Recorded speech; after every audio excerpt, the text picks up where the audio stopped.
All right, guys, thank you for jumping on and joining us today for Punch Me in the Face. I'm really excited because, a lot of times when you bring people on, I'll be honest with you, you start looking at what they've done, and I'm excited for everybody, by the way. I don't care where you are, where you start, doesn't matter to me. But some people, they're just more accomplished. They've accomplished more, and that's who I'm looking to surround myself with, right? I'm looking for people, and that's what this whole concept is here. Punch me in the face. Like, you need to know what you don't know, and then you need to get it real quick, right? And then how do you earn the right to get the information? So I have Ray Higdon. Am I pronouncing that correctly, Ray? Yeah. Welcome, man. Well, first of all, thanks for being here. Let me give you a little background on Ray, okay? Ray, I'm crazy impressed with what you and your wife have done, because for me, a lot of my business acumen has come from people that have been very successful in network marketing world. While I have not been in a multi-level situation, I could argue that every business has some kind of MLM capacity. But the reality is, a lot of what I've learned has come from people that have been very successful in where you've been, right? So let give you an idea. They're first of all, the lifestyle solution, right? When you start looking at the focus, because everybody says to me, when should I get into sales? I go, can you create leads? If you have no leads, don't get into sales. I've cold called, I've cold knocked. I'm really good at it, and it sucks. I've done them all, and it's not a good ROI. Okay. And I'm really good at it, and it was hard for me to make money. I did well, but so I'd run from it if I were you. Produce leads, how to recruit more reps. But here's what really got me. Over 500,000 total impressions weekly. Social media, I'm talking about a reach. People have created a reach. 125,000 total video views a week. Like, that's reach, right? 32,000 plus total post engagement weekly. They have the top 50 iTunes podcasts, over 100K downloads per month, and they've had 5 million plus lifetime downloads. So first of all, Ray, congratulations. Thank you for joining us today. And I'm really excited to hear from you. I mean, give you an idea of we've been at this a few months, right? The last business endeavor, and I want to hear from you because this is so important, but I want to set the landscape for everybody. When I got into life insurance, people say to me, who are you trained by? And I said, all these guys either worked at Amway, to be honest with you. They worked at Primerica. They worked somewhere where they had this understanding of width and depth and marketing yourself and all these things. And I still use a lot of the same terminology today. I had never been involved in any of those situations, but I learned a lot of phenomenal business concepts from people that have been there before me. So guys, you're in for a treat here from Ray today. Ray, if you don't mind and indulge us, kind of how did this, what was your background when you were when did you know this is what you wanted to do? How did you have this kind of, self-image and this posture to say, hey, not only am I going to do this, but I want to teach entrepreneurs to understand this as well. Where did that come from? If you don't mind letting everybody watch and kind of know a little bit more about you. Yeah. And thanks for having me. Thanks for the introduction. I kind of always knew that I wanted to be an entrepreneur in, sixth grade, I was moving 90 to 100 airheads a day. I'd buy them for 10 cents. I sold them for a quarter. Yeah. And I remember one time the English teacher confiscated my bag of airheads, and it really bummed me out. And so I told a kid, I'm like, hey, if you steal it out of her drawer, I'll give you 5. And he's like, okay. And, so I've always kind of had that, that entrepreneurial mindset. But honestly, it kind of got hammered out of me at some point. I went through a lot of challenges in high school. I grew up in a very abusive home, and I rebelled. After I got out of that home at the age of 12, I really rebelled. I was just a rebel. And so my high school senior superlative was party animal, and I lived up to that. Didn't graduate on time. So, I lived up to that. And, but I got in a lot of trouble. I was really lost. And one night I remember just looking in the mirror and just hating myself. And I'm like, you know what? I got to change, man. And so I hitchhiked home, got back in, started living with my mom, took 3 jobs, stopped hanging out with everyone I'd been hanging out with for years. And I got convinced that I should go into, computers. So I went into computers, right? That's what everyone said I should do. And that's what I did. And, about 6 years in, I realized that it just wasn't me, and I just didn't like it. And why am I doing this? I've always liked sales. And I had some buddies that were in real estate, and they were, we're talking, 2004, 2005 here in the state of Florida. And, these knuckleheads from high school are killing it. I'm like, I mean, if they can do it, I can do it. And so I jump into real estate. I leave my job. Everyone thinks I'm nuts. And I make a bunch of money. I move, 200 houses. I'm moving houses like crazy. Me and a partner get 37 rental units. And then the market changed and I didn't know what to do. And I got wiped out completely. So I went through a divorce. I went through depression. I lost my house. I went, foreclosure, lost my house, was sleeping on my buddy's couch. And someone approached me about network marketing, which I had tried before. And I had bad experiences because, like you said about generating leads, like I knew how to generate leads, but when I did it, the company and the upline didn't like how I did it. And so I kept having this battle of egos, and I'm just like, man, I don't want to do that ever again. But here I am, broke, foreclosure, no money. Like, I don't know what else I'm going to do. No one's hiring because everyone in Florida, at least, was affected by the real estate crash. Mm-hmm. And so buddy invites me to a meeting. I'm like, you know what? I'm going to make this thing work. I'm just going to figure it out. And so I join it. 5 months in, I'm at 10,000 a month, 7 months, 40,000 a month, 10 months, 50,000. I become the number one earner of that company, make millions with them. And then people, because I was doing it on social media before most people were, like 2008, 2009. And all these companies and leaders, they're like, dude, how are you doing this? And because everyone else was preaching against social media for whatever reason. And so I didn't intend on building Inc. 5000 coaching and training company, but that's what happened. And so eventually I retired from the profession of actively building any one company. And now I do keynote speeches. I coach and train. I train insurance people, real estate people, franchising, and network marketing. And so it's been a wild ride, but we've had some fun. Well, that's a hell of a story. Well, first of all, thanks for sharing that. Yeah. It's funny. I got into real estate in 99 and I got wiped out in 08. Oh, no, yeah. Yeah, it's funny. It's a lot like yours. I got in, I was selling a ton of properties. I got, a couple hundred rental properties. Then I decided to start doing land developing and infrastructure. And in 06, I bought a couple 100-acre parcel. Just got it split up, went to put the road. And matter of fact, I remember the guy called me and oil went up, which of course I'm like, what's that got to do with me? And he's like, asphalt, so he comes back and he tells me he needs another $220,000 for the road. Which I didn't have, it was a disaster. And I sold my first lot in there for first house package prior to the market doing what it did for $420. And I sold my last one for $205. Like it was bloodbath.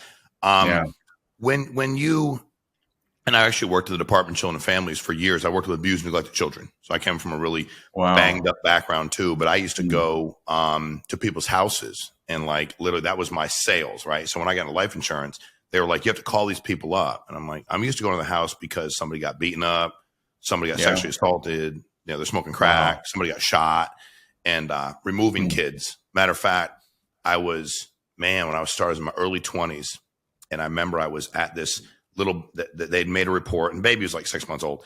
And I literally I didn't know anything about babies. I had to take this baby with me and put her into foster care. And she fell asleep on my shoulder. And I remember I just fell asleep on this foster mom's couch because every time I got up to put her like down, she cried. And the lady was like, you're good with kids. I'm thinking, I am a kid. Like I'm in my 20s. I'm drunk. I'm high. Like I don't even know what day it is, but I'll never forget her like putting her little head next to me. You know what I mean? Wow. And I just always remembered I wanted to, do something more. So let me ask this because it's interesting about the social media because I'm probably older than you, but I'm sure I am. But how old are you? I'm 50. Okay. I'm 45. So okay. Got it. So, but at the end of the day, I remember those times when people were dissuading me from being on social media, right? Like they were like literally saying to me, don't do it. And then when I worked with another company in life insurance, they told me, this was great. They said, don't get on social media. Your friends and family will and they did really talk me out of it completely. And I was like, wait a minute. If the model we have is good and what we're doing is good, why would you want me to get away from sharing that with everybody? What has been, Ray, if everybody watching, listen, that's what they want, right? They want to increase their engagement. They want to increase their reach. what are a couple things you would say to anybody? Let's take the person. A lot of these people have not done. A lot of people watching today are like, dude, I have like no reach. If I'm starting out today, and whatever I'm trying to market myself, and I want to get into leads in a little bit, but if I'm trying to market myself on social media, what are a couple things I need to know from you as it pertains to me building my brand, me building my reach, where maybe I can get to, heck, if I can get to 10,000 impressions a week eventually, like how do I get there? What are a couple things you'd say to anybody watching today that would help them get there? Yeah, I mean, first of all, it's a great time to be getting serious about social media because we've never been in this time that we're in right now. You're in a marketing era where you can reach more people that don't know you than ever before for free. And so like one of the very first things that I got trained on was I was trained on Google Ads. And I had a buddy, it was really fortunate scenario, but I had a buddy that I'd helped in real estate. And when I was down and out, he's like, hey man, I want to show you how I'm making $10,000 a day online. And I'm like, yeah, show me this. and so he shows me, and then I meet a couple of his friends that are making even more money. And there was a guy that trained me on Google AdWords that he was spending about $30,000 a day, but he was profiting $30,000 a day. And he's showing me like he had thousands of ads with thousands of derivations, and he would split test a green button, yellow button, click here, don't click here. Like he tested all these crazy things, and he was just making so much money. So up until I would say maybe 3 years ago, if you wanted to reach people that didn't know you, had to pay. You just had to pay, right? And that's just the way it is. We have students that are not influencers that have video views of over 15 million views. Now to put that into context, and these are not influencers, right? Because that could be, okay, I can't be that, right? I'm talking non-influencers. Just to put that in context, that's more than watched the last Olympics. And they spent more than nothing on their ads, right? And so the name of the game, the top of the marketing pyramid right now, the top of the food chain is short videos, Instagram Reels, Facebook Reels, TikTok, YouTube Shorts. And the good thing is you create them one time, you post them to all 4 of those, and you do enough of those, some of those are going to go viral. And what I tell people is, and I'll give you some strategy on what to say, et cetera. But it's like if you're walking in the casino and the pit boss says, hey, it's your lucky day. Come grab a seat. Tell you what, you can roll the dice as many times as you want and we'll never penalize you. But if you roll a winning number, we'll pay you. How long would you roll the dice? I'm in. Right? You'd get a catheter installed, like you pull up a stool, right? You'd keep it, lubricated and everything, keep everything nice and tight, right? And I mean, you'd literally not leave that ever, right? Mm-hmm. I mean, eventually, you'd be sipping a smoothie or something, right? You would never stop. That's the scenario that you're in. And not every video will go viral, fact, right? But I mean, we've had videos get, 6 million, 7 million, 8 million, 9 million views. We didn't spend a dime on. And if just to put this into context, so on our Facebook page, we have, 340,000 followers or something like that. And I've been doing a live video. I've missed fewer than 4 days since July 15th of 2009 of doing a video. Wow. Crazy, right? I'm crazy. Yeah. And so with that being said, I've also starting in 2014, been dropping anywhere on the light side to 20,000 a month, all the way up to 100,000 a month in Facebook ads. In all of that time, I've had maybe 3 or 4 videos on Facebook that was not a reel get more than 50,000 views without me paying. Got it. Take all that into consideration. And then just in this last, 2.5 years, we have many with millions of views. And so you've never been in a better time for marketing. This is incredible. I don't know how long it lasts, but it is definitely game on right now. All you got to do is do these little short videos, which are way easier than big, long videos. And so that would be the number one thing that I would tell you. Got it. And when they're doing these shorts, what are people looking for? What is the connectivity? If they're on here going, okay, I got it. That's a lot of commitment. By the way, did you hear what he said? Out of all those years, I mean, but think about that. Like when you say it's a little crazy, like all those years, he's missed like 4 times. I mean, Yeah. but if you would just commit to, you got to commit to something eventually, like whatever it happens to be. When you're doing these shorts or you're coaching people, and by the way, I have to say this real quick, Ray, and I've not said this before. I'm going to be upfront with you. I tend to tell people not to pay for shit from coaching because most of the coaches suck. Okay. Ray's done it. He's lived it. And I'm waiting, right? Like I would never be disrespectful and go, don't pay Ray. But I'm telling you, look at the shit he's got.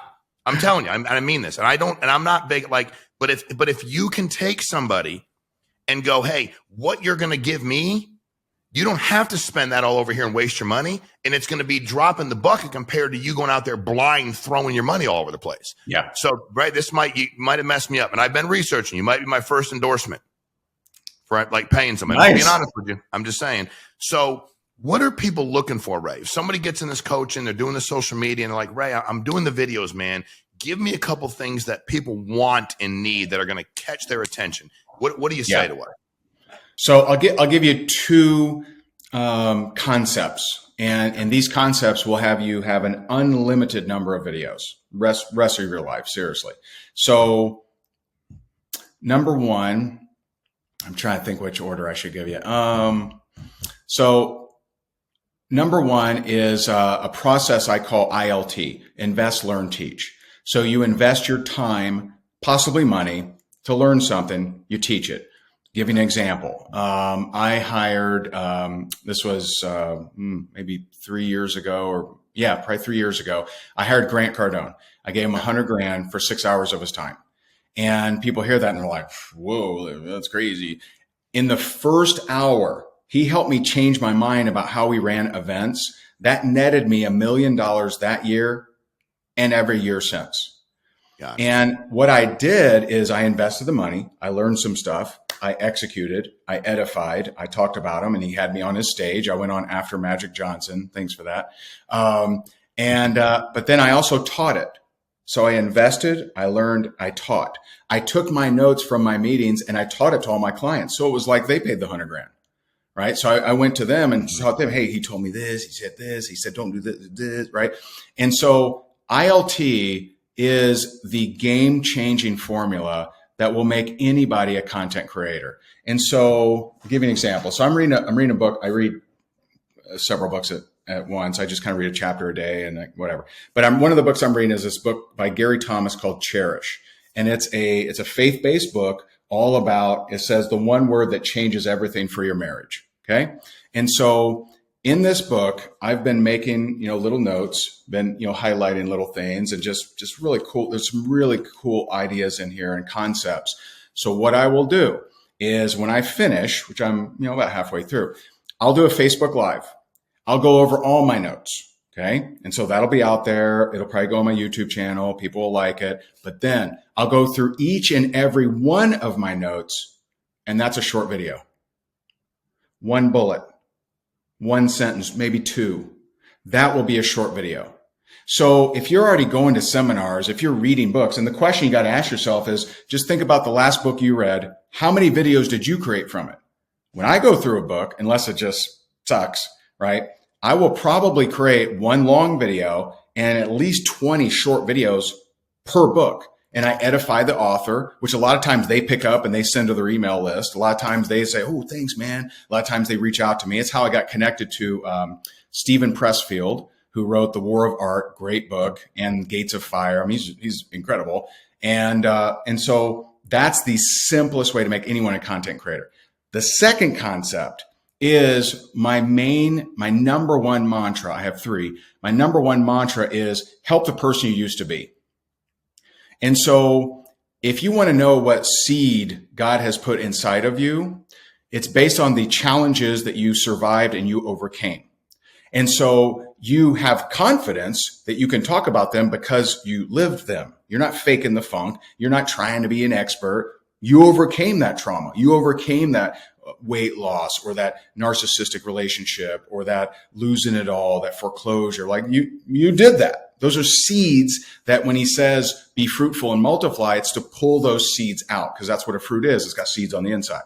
And so help the person you used to be means just think about who were you? Who did you used to be and help that person? and go with your real experience, with your real confidence, because you overcame it. It's not fake, and share your experiences. And so that's the 1-2 punch. And what people really connect with, you want to go viral, is vulnerability. You being vulnerable.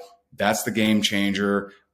Everything changed for me when I started admitting that I had been through foreclosure.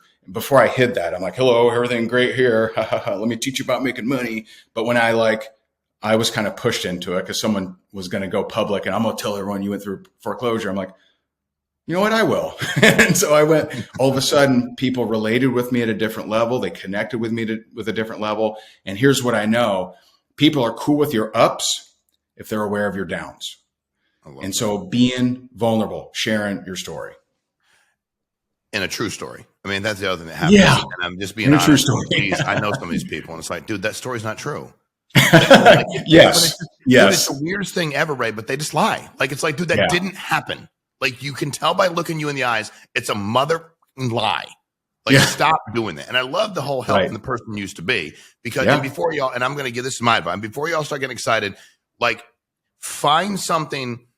Ray did what he did and invested in himself and paid them. And I don't pay anybody. I'm just being honest. I'm going to be self-disclosure. I don't. I found mentors that I ingratiated myself into the industries that I've been in. But I would pay for, if you said, I want to get better at generating leads, I would give that to you. Because I have done that with companies that have generated leads for me. If you can teach me how to do it on my own, I would pay you. Make sense? The marketing, my engagement's not up. If I want to get my engagement up, I would pay you, because I'm like, that's better than me playing around over here, wasting my time on ads and boosting all this crap, because now it's a better return on my investment. So I'd pay you over Grant Cardone. And I'm being frank. I'm in a minute. And because I want the tangible. I don't run events though. If I ran events, that would make sense. But you heard what Ray said. He didn't go there and try to change every aspect of his life. He was like, dude, I run events. The dude's really good at making money off events. Nobody disputes that. Really good. So like, nobody's arguing that. So, but he took that piece. So before you start going ahead and throwing your money all over these other places, find something that you're actually trying to change about your business, right? Be focused. So if you're intentional and you go, you know what, Ray can help me with these things, I want to do it, then reach out to Ray, and we'll give you contact information at the end of this, like, so you can reach out to Ray about that. But you have to have a plan. Like, you have to go in. If not, you can invest any money. It's a complete waste of your time, and help the person you used to be. You know, it's funny. We call it, you ever seen the movie 8 Mile with Eminem? Oh yeah. Okay. We call it 8 Mile in that mother. Like, that's what we do. Like, tell them everything. You know what I mean? Like it's like, dude, who cares? Like, tell them everything. Like your foreclosure story, you know, tell them everything. You know, and I remember I got arrested, and I've been arrested a bunch of times, right? Just self-disclosure. I used to fight a lot when I was young. I'm sober 22 years now. God is great. But I used to get in a lot. I like if we met, you seem really nice. Under the influence, I want to fight you. Why? You didn't do anything at all, Ray. You're just in proximity, and I'd like to fight you. You know what I mean? If you're a black belt, you whack me around a little bit, then hey, it's a great story. Like, okay. And I was at the airport maybe 3 years ago, maybe 3, and I carry a gun with me all the time. So if you come to my house and you kick the door down, I'm going to shoot and kill you. If you come to my car and try to take it, I'm going to shoot and kill you. Like, there's no doubt about it. I have all kinds of guns. I have one in each hand, one for each of you. There's 2 of you. And I got arrested, and somebody called me and said, they're sending this mugshot around. And I was like, I know that sucks. And he's like, that bothers you, right? I go, no, the picture looks like shit. I don't like, dude, I did get arrested. I forgot I had a loaded gun in my bag. Of course, I didn't try to sneak it through the airport. When they asked if it was loaded, I'm like, who carries an unloaded gun? Like, what do you throw it at people? I'm like, it's loaded with a bullet in the chamber. Don't pull the trigger. Like, I'm big on gun safety. It's my gun. It was in my bag. You know, but I love what you said. People will share. I've not heard it said that way. People will say that again about the ups and downs. I'm sorry. If they know your lows. People are cool with your ups. See, a lot of times all you see is someone's ups, and you're just like, okay, good for you. You know, they're cool with your ups if they're aware of your downs. Yeah. I love that. But think about, because none of us want to feel like we're being preached at. Like in 2008, when I got into insurance, after real estate did what it did, and it's kind of funny you say there was a guy named Jim introduced me to the insurance business. A lot of previous MLM guys that were big guys. I mean, big guys, girls done very well. And he said his whole pitch to me was, are you looking to make extra money outside of what you're currently doing now? And I went to a meeting. I went to Raleigh, North Carolina. It was 12 of us, and and I wasn't like, the upline thing kind of freaked me out, like, because Jim said, I'm your upline. I was like, bitch, I can kick your ass. You're not my upline. That's not how my hierarchy works in my world. So you're my business partner. You can use other words, but my upline, bro, it was foreign to me. I was 36 years old. I'm like, I can beat the shit out of him in a minute. He's just not my upline, right? And then when I hired people, I was like, dude, I'm not your upline. We're all in business together, right? But there was a guy I really respected. He had built a big business previously. And he asked all of us our current situation. And the 11 of them told him how great everything was. And it's like, dude, we drove in an Econoline van from Connecticut to Raleigh. We split it 12 ways. And y'all bitched about getting like Golden Corral. Like none of us are in a good spot. And he came around to me and I said, I'm broke as shit. Real estate kicked my ass. I just went through a divorce. I want to give a better life to my kids. I'm doing the best I can. And I never thought at 36 years old I'd be broke. And he said, he's the only one that has a chance. I'll never forget that. And he said he's the only one that has a chance. And then I go, yeah, because they all suck. And he's like, no, that's not why. And he's like, relax. He said, because you're the only one honest about your situation. Nice. And you can't move from a fictitious situation, he said. That's right. You can't. Like, you can't live. So I love that. And I love your story. Because a lot of people have gone through that. I'd like to hit on that, right? When it was bad, right? Like foreclosure, all of that. And you said it, right? I just realized I got to go, I might as well go try this. But were there times that you just said, dude, I'm just going to get a job. I'm going to scrape by. Like, did it almost suck the dream and the life out of you? Like, was it close to that? Did you ever think I won't recover? Did you just go, dude, I'm going to recover because I am? Like, what was that balance at that time? I wasn't living in reality. I was getting blackout drunk multiple times a week. And, I was just like, it'll come back.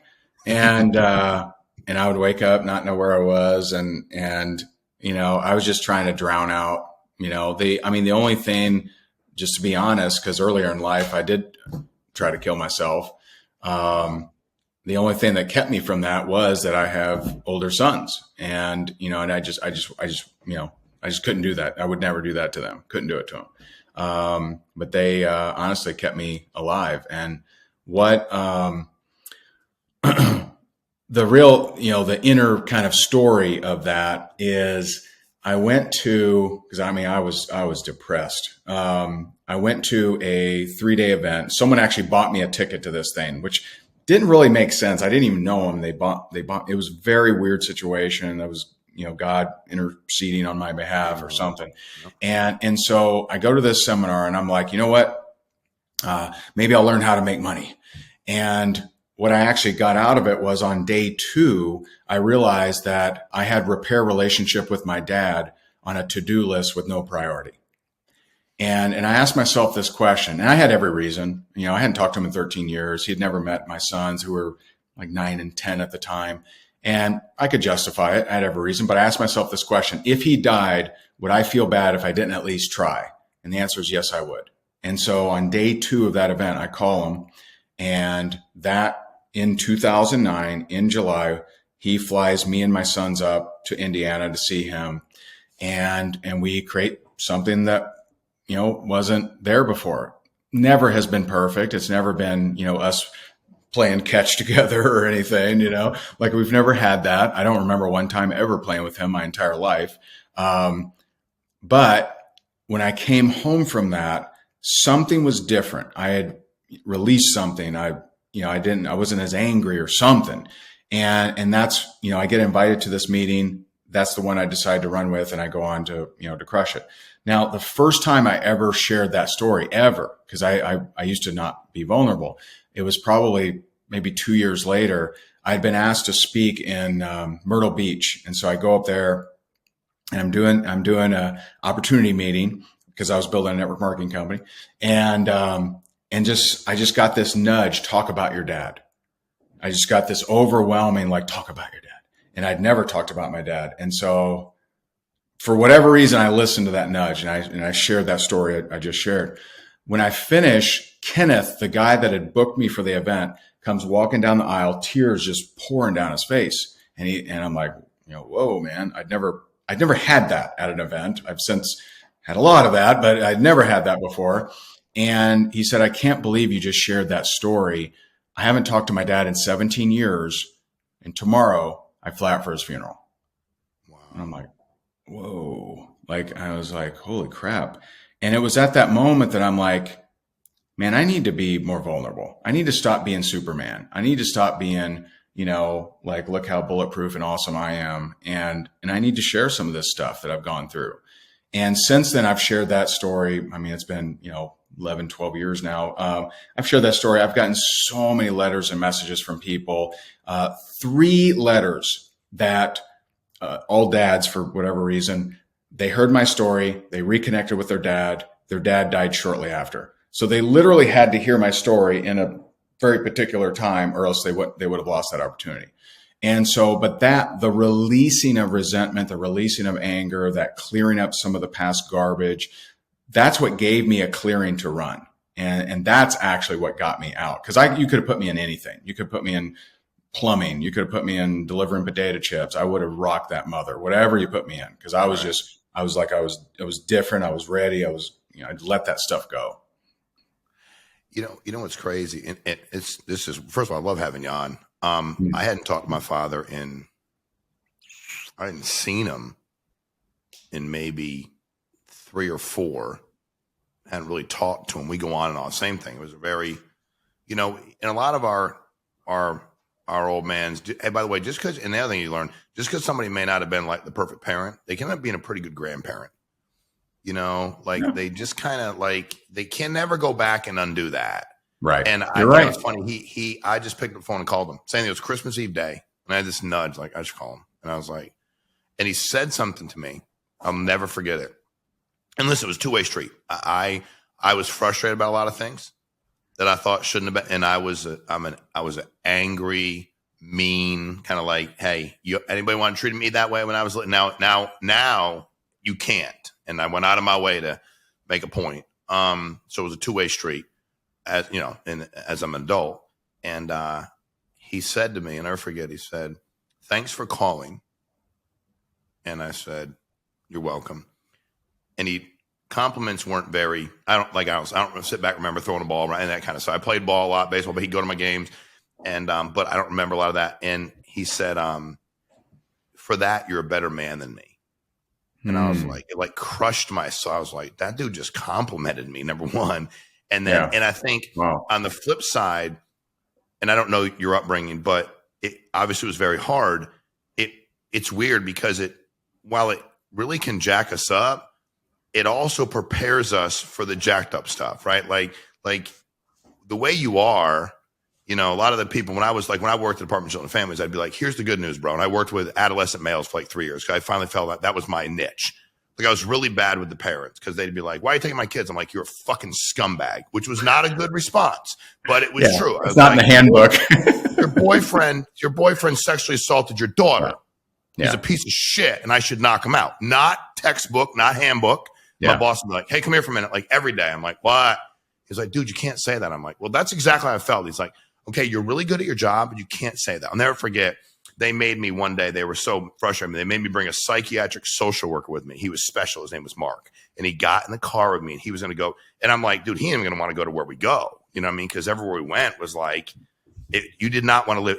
And he got out of the car. He looked around. He's like, where is there? I'm like, well, we have to go through this door and they're up, whatever unit it is. And the guy was petrified.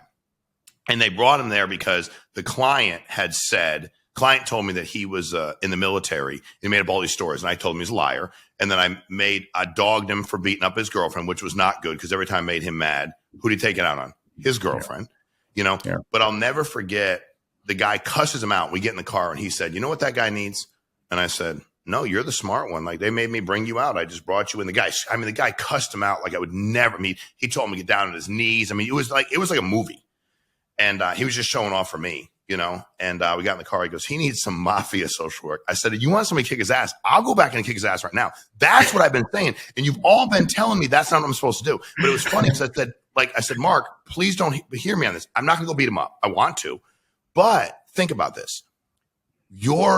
There's nothing else to do with him at this point in time, right? There's nothing else anybody can do. She's not going to leave. She's going to keep getting beaten up. And eventually, but but it's crazy because when people see you or anybody successful, they don't think they can relate at all. And dude, Right. when you like just talking about, you know, being in a place where, man, my boys saved my life. If it weren't for them, I could have taken my life.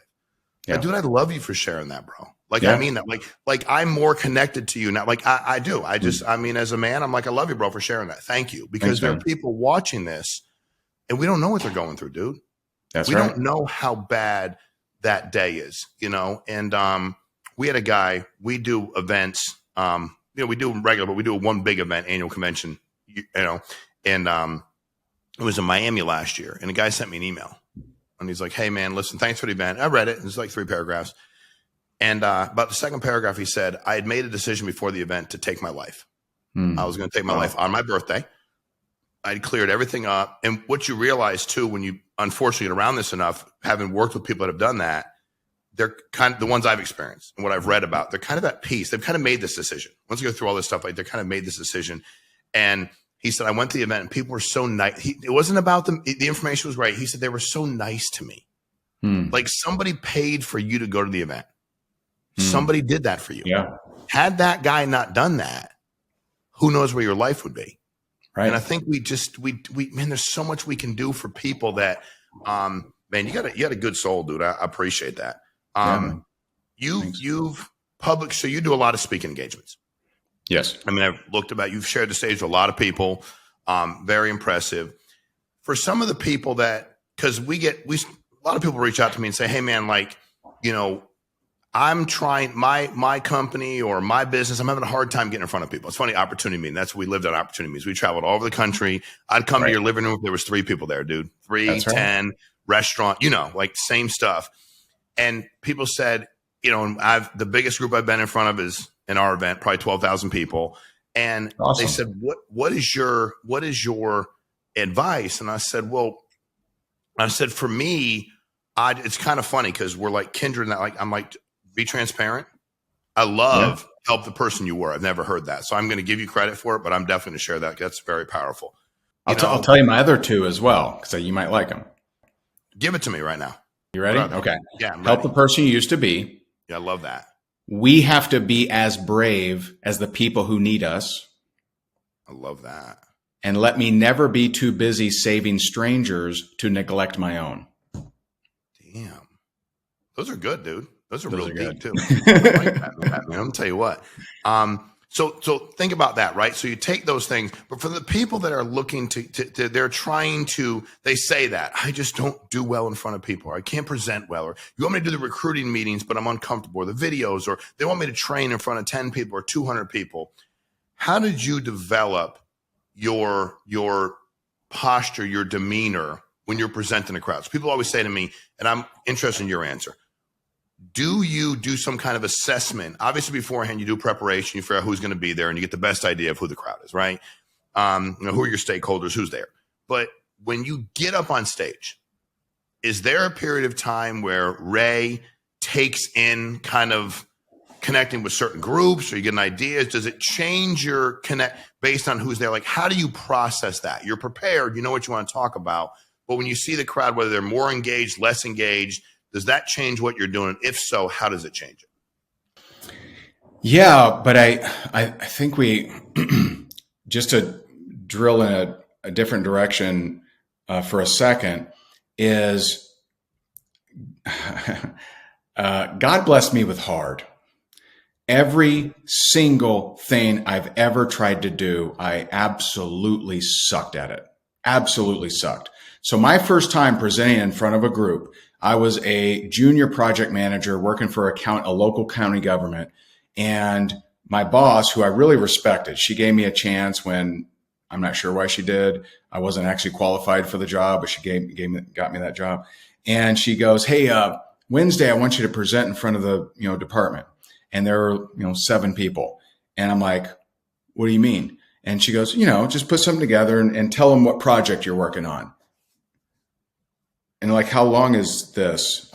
10 minutes, no big deal.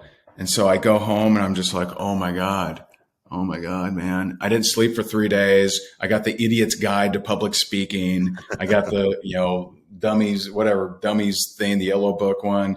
And so I'm reading, I'm thinking, reading. And so I go in there. And by the way, just like 8 Mile, remember how he was like, hey, what if I didn't show up to the Rap Olympics? Right? Yes. Yeah. Rock with you here. And so like my hand was on my phone back when I had a landline, right? And I'm gonna call in. Like, I'll just call in. I'll be sick. It'll be fine. But I know her. She would have made me do it whenever I came back in. And I got 2 little boys at home. Like, my ex-wife at the time, she wasn't working, and I gotta pay the bills. Can't do that. And so I go in there. Now, all right, here we go. I develop a stutter. I spill water on myself. And worst of all, the worst, afterwards, she pulls me in her office and she's like, close the door. And so I close the door and she goes, Ray, you can be honest with me. Are you on drugs? And I'm like, And so I remember sitting in the parking lot in my green Hyundai Sonata. And this was probably maybe 2000 or something like that. Maybe 2000, 2001, maybe. And I'm sitting in my green Hyundai Sonata. I'm like, I'll just leave. I've been here 5-6 years. I'm just going to leave, right? I'll go find another job. This will be a black hole in the resume. And something inside me was like, you need to get over this. And so instead of quitting, I drove to the local college and I said, put me in every speaking class you got. And they even made a remark. They said, you know what? That's the last class most people take, but okay. Yeah. So they put me in public speaking, strategic thinking. There was one, I forget the other one. And how old were you? That was, let's see. So I'm 45 now. So that was 20 something, 25 maybe. Okay. So mid-20s. Something like that. Okay. Yeah.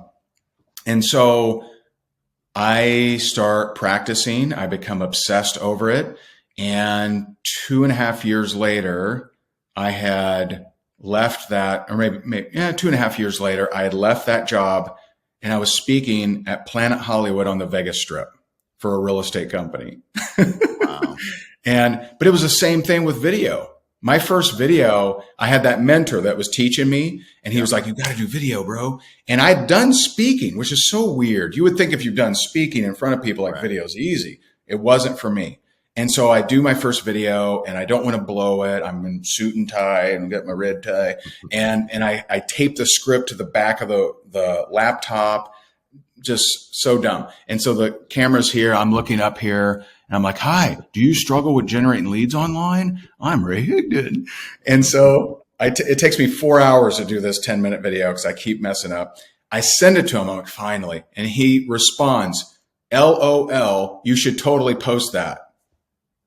I'm like, LOL.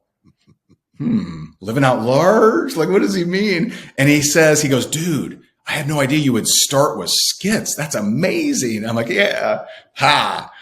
It was so bad. He couldn't comprehend that it was a serious attempt. And so the answer is just do the damn hard. That's the answer. Stop waiting to feel like doing that thing you don't want to do. I never felt like doing it. I didn't want to do it, but there was a line inside of me that said, you got to figure this out. You got to go get it. And so now I look at challenges. If I'm afraid of something, I got to do it because I can't let that fear beat me. I got to go do it. Whether it's competing at ballroom dancing with my wife, which terrified the hell out of me, whether it's skydiving, which scared the hell out of me, whether it's, cold showers, which I really didn't want to do, like all of these things, the more things you tackle that you're afraid of, that you don't feel like doing, the more powerful you'll become. And so that's the real answer is you got to stop waiting to feel like doing that thing because you'll never feel like it. That's a lot, by the way, a lot of great advice. And again, when you're listening to this, when you're tying in your real life, real experiences, your transparency, your lows, when you do all that, like people are paying attention, right? It draws them in. It's a non-fictional story, but it draws. So when Ray's obviously really good at this, but like explaining to you where he was when he started, like where he was when this whole thing started, because that's helping the person he was, right? By letting the person he was, no, I was there, dude. Exactly. Like, so when you think you got the market cornered, you don't. He's like, I've been there. Like, I get it. And I think, for me, it's trying to find, I always tell people, man, you got to find mentors, but you have to find them, and you have to, like, it's like anything other transaction. You have to ingratiate yourself to them, right? When I got life insurance, I was like, I got to find people that are good at this. What can I do? I'm like, I'm really good at selling. Okay, cool. Then I'm going to sell a lot. And then hopefully they'll need me to do some training. And if they need me to do training, then I can ask them how to build a business. Because the sales part I get, give me any piece of paper with somebody's name on it, I'll call them up myself. I can do that. But the stuff you're doing doesn't come out. I'm like, video every day, like, all right, dude, like, it's just not generating leads, not my world, you know? Sure. And I think that, but guys, I'm telling you, Ray, this has been an absolute, you're a stud, dude. I mean, you got your shit together, and I'm telling you, man, I'm being serious. It's, I learn every day, man. I learn every day. I know, bro, but I love your transparency. I love your heart, man. And I love that whole, like, and I think for a lot of us, I think a lot of stuff I've gone through in my life has been a massive blessing because of things that have happened. It's like, let's just take, like, being a social, like an example, right? Forget it. Some people don't want to talk about their lives. When I had to talk about those issues, it was much easier to talk about sales, right? The stuff I went through growing up and the stuff I'd seen, like, made a lot of the adult stuff, like, it sucked. But I'm like, man, I've seen a lot of people go through a lot worse than what I'm going through. And I've seen it. So for me, it's like, man, it's really allowed me to have perspective. So I'm telling you guys, if people, Ray, want to reach out to you, want to connect with you, want to get some coach, want to do any of that kind of stuff, how do they get a hold of you? Yeah, I mean, hit me up. I mean, I'm on Instagram. A lot of people on that, just at Ray Higdon, or Facebook. I mean, we have several different websites, but check out some of my stuff. I do videos literally all the time, and so whatever your favorite social media channel is, just connect with me on there and shoot me a message, and I'll hit you back. Let me know you saw me on this show. Well, guys, I appreciate it. It's Ray Higdon, Higdon. I'm telling you, listen, if you didn't like this dude, you got a problem. Like, if you don't like me, I can get it, understand. But if you don't like this dude, like, he's like, I mean, let's just be honest. You might go like, Shawn's an ass. Well, maybe I am. I'm doing the best I can. If you don't like Ray, dude, you got a massive problem. You know what I mean? You're a communist. Like, what are you talking about? So, Ray, I loved having you on. Punch me in the face. It's been a great learning experience for me. So thank you very much for that. Love what you shared, and I hope a lot of people can benefit from that. And I look forward to meeting you at some point in time, man. I'm in Florida. I'd love to buy you lunch and pick your brain. So thank you very much, brother, for getting on today. My pleasure, man. My pleasure. Appreciate you guys. Thanks for jumping on Punch Me in the Face.